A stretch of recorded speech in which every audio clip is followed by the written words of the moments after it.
Queridos amigos, sejam bem-vindos ao canal Videira Espírita. Meu nome é Cristina Brito, este é o programa Gotas do Evangelho e aqui diariamente vemos as mensagens do Espírito Emmanuel, recebidas pela mediunidade de Chico Xavier e reunidas no livro que estamos vendo atualmente, que é Fonte Viva. Hoje vamos ver a mensagem de número 74. O título da mensagem é Quando há luz. Quando há luz. Claro que esta luz é uma luz espiritual. É uma luz que vai surgir pelo esforço, como Jesus nos conclamou, fazei brilhar a vossa luz. E fazemos brilhar a nossa luz quando seguimos de forma o mais plena possível as lições do Evangelho. Mas são critérios muito altos, não é?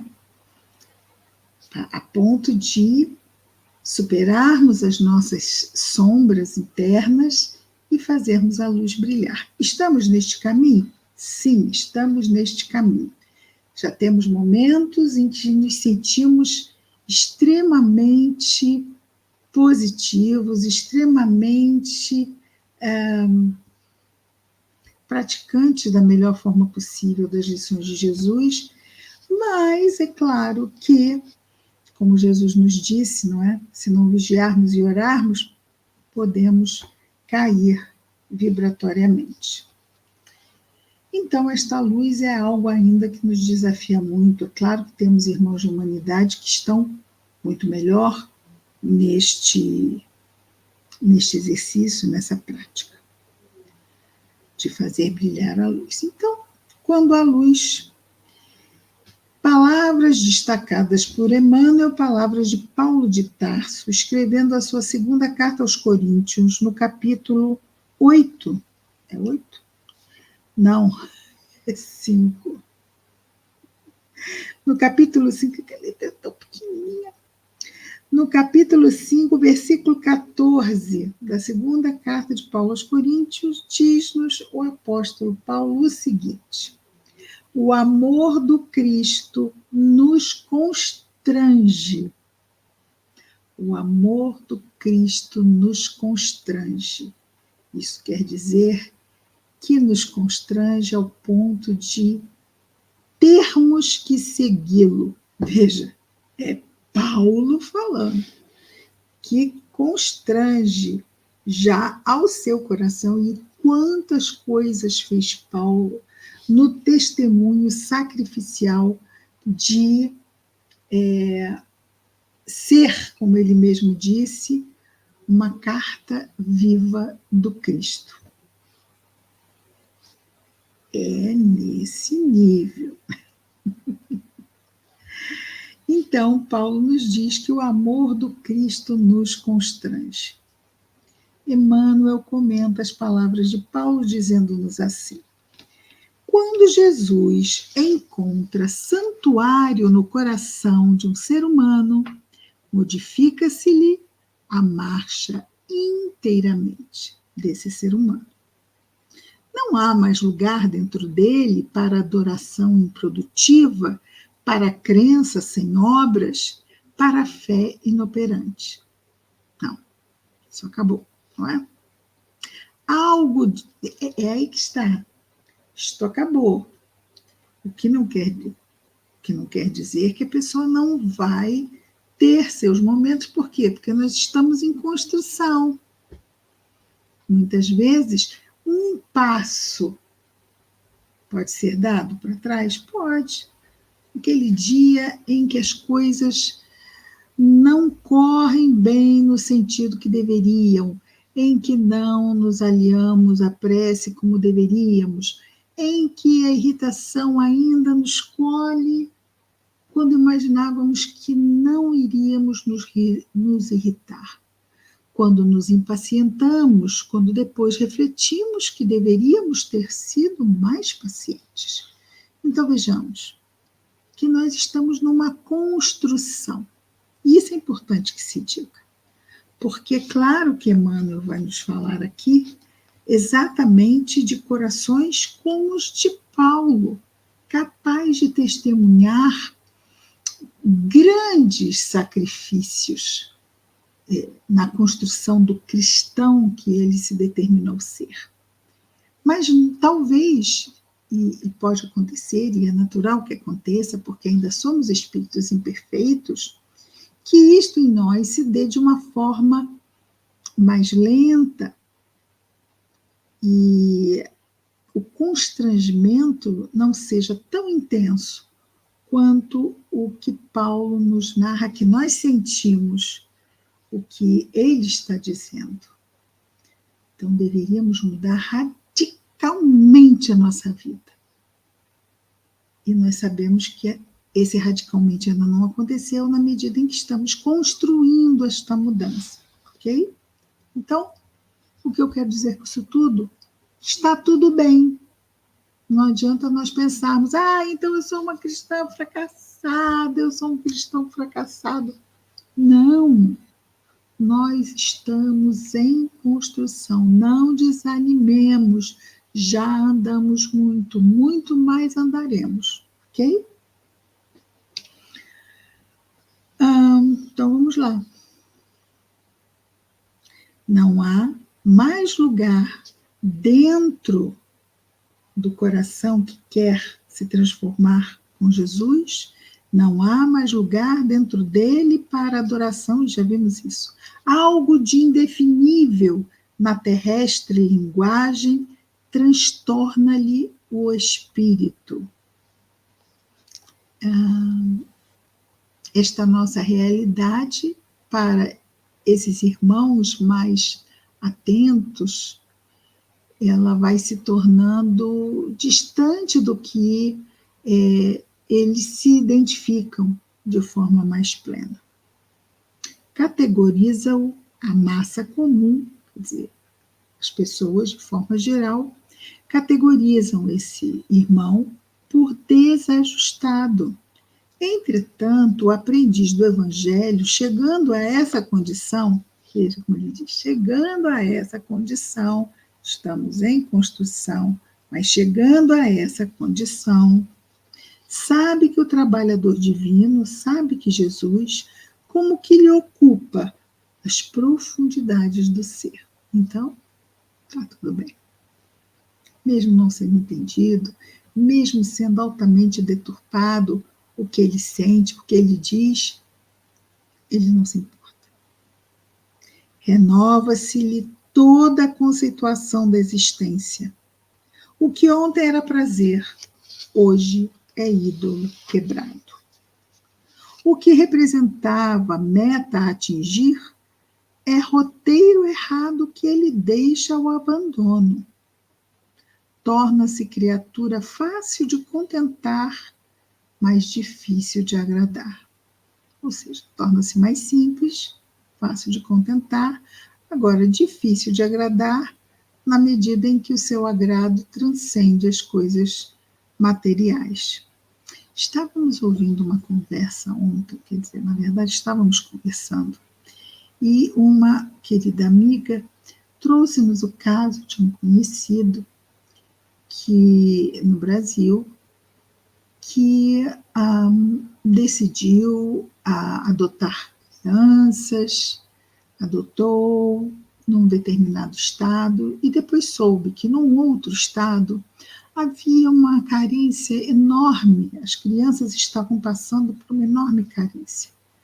O que fez esse coração decidiu ir para este outro estado, fazer um trabalho, ele já vinha fazendo um trabalho no estado de origem, e foi para este outro estado implementar um trabalho, e a mulher foi junto, e vemos, não é, como é que isto dá para que quase vejamos mentalmente que esses espíritos saíram de uma região do invisível para reencarnar, determinados a fazer o melhor, e a isto, não é?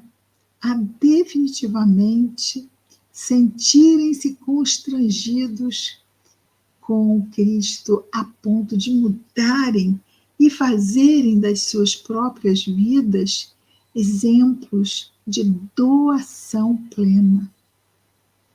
Então, esse casal passou a implementar um trabalho junto a crianças carentes num outro estado, mudou-se com tudo, com filhos, com tudo, para fazer esse trabalho. Que lindo!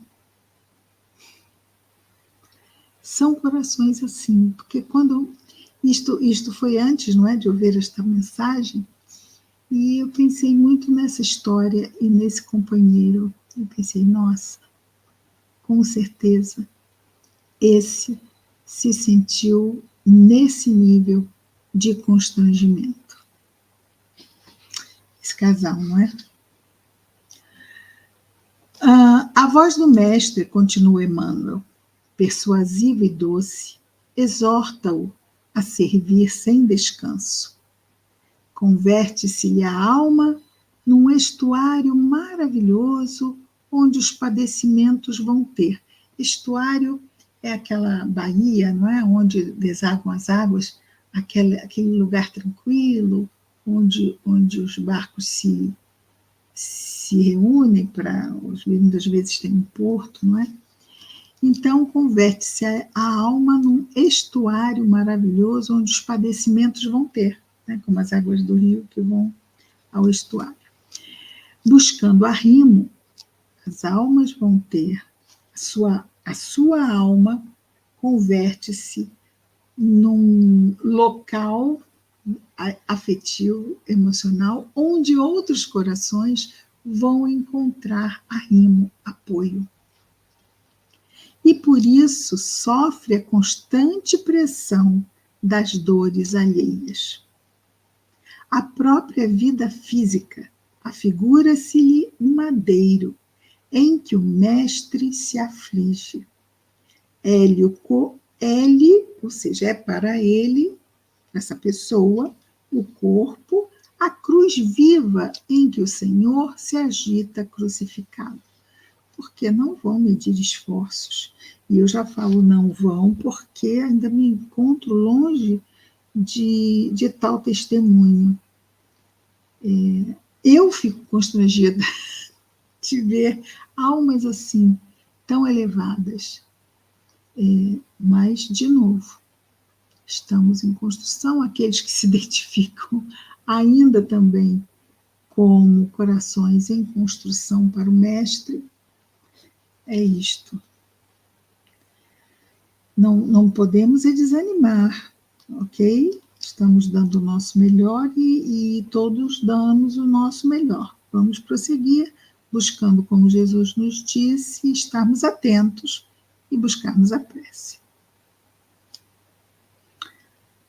E Emmanuel continua: o único refúgio em que repousa é o trabalho perseverante no bem geral. Insatisfeito, embora resignado, firme na fé, embora angustiado, servindo a todos, mas sozinho em si mesmo. Segue estrada fora, impelido por ocultos e indescritíveis aguilhões.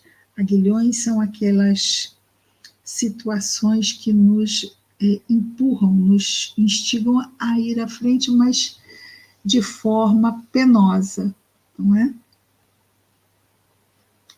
Esse é o tipo de aprendiz que o amor do Cristo constrange.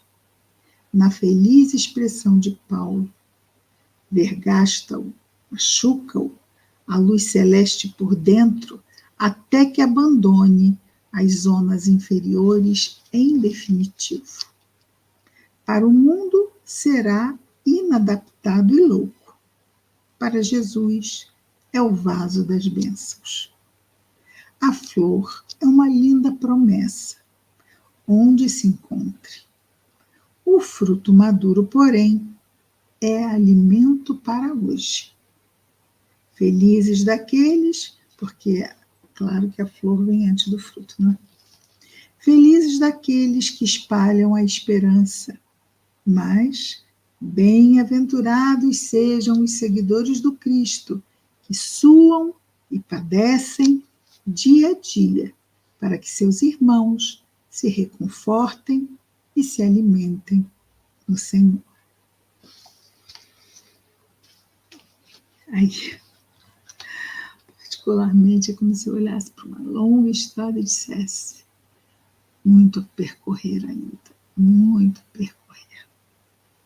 Mas Deus nos abençoa e nos ajuda a percorrermos essa abençoada estrada que é a vida. Vamos orar?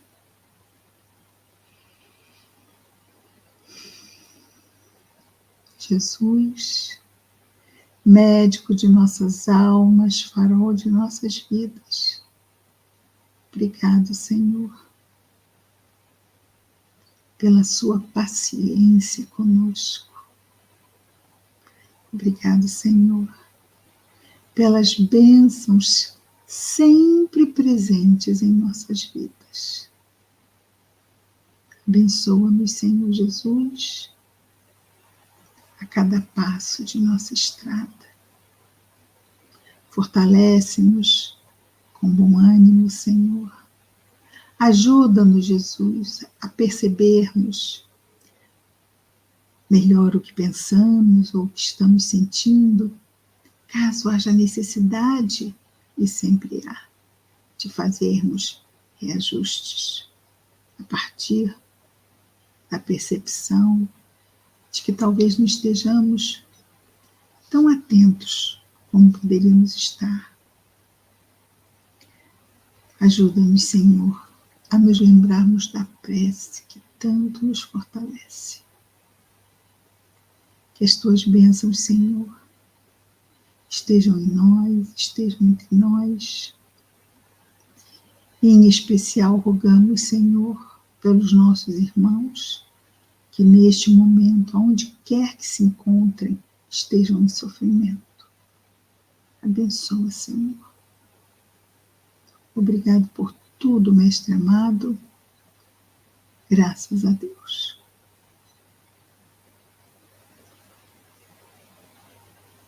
É isso, amigos. Amanhã estaremos de volta com mais um Gotas do Evangelho. Até amanhã. Muita paz a todos.